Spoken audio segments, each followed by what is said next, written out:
US President Donald Trump and his team are discussing options for acquiring Greenland, saying the goal is always an option.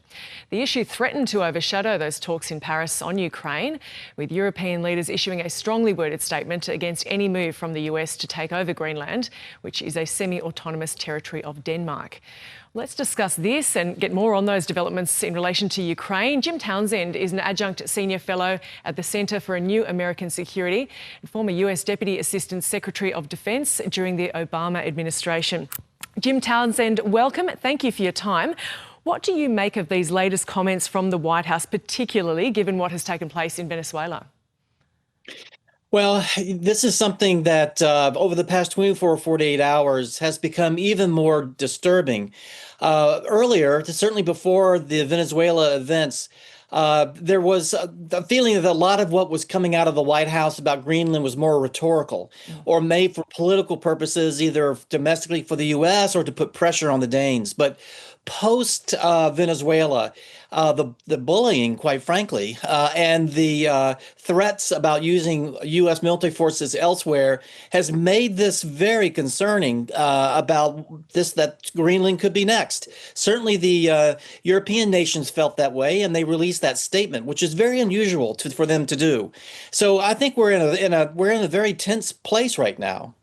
Yeah, indeed. And the purpose of this gathering of European leaders in Paris, it was to progress these talks on Ukraine. We'll get to that in a moment. But seated at the table was Denmark's Prime Minister, Greenland being a territory of Denmark, and also the US envoys. Just how tense is the relationship right now? Well, it's very tense, and it's a shame. I know Denmark very well. I've worked with Denmark for years at the Pentagon and at NATO.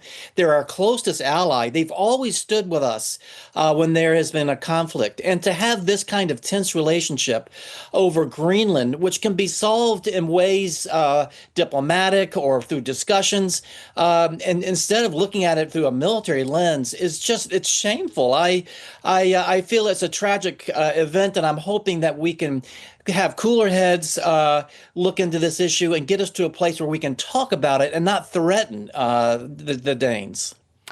And Trump says this is for national security, but also international security. There is also a military presence there for the US in Greenland.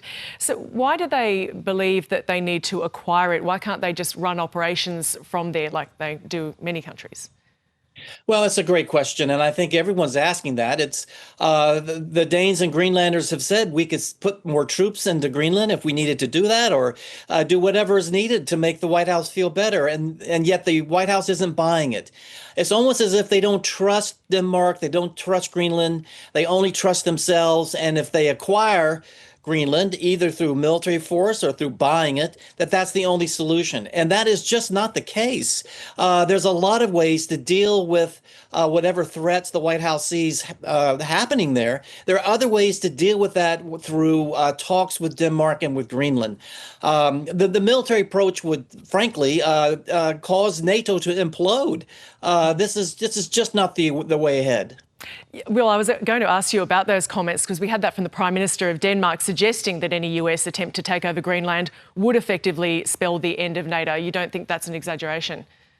No, I don't. And the reason that I feel it's not an exaggeration is that NATO, its foundation is unity. Its foundation is trust among all the allies. Its foundation is that we share values. And to have one of the allies, in fact, the leader of the alliance, to threaten another ally with military action, that just undercuts everything NATO is about. And that destroys the trust between the allies and the leader of the alliance, the United States. So the only person that's going to be happy about this is Putin. He's thrilled. Meanwhile, we are looking down the barrel of actions that could lead to a weakening, if not an implosion, of the alliance.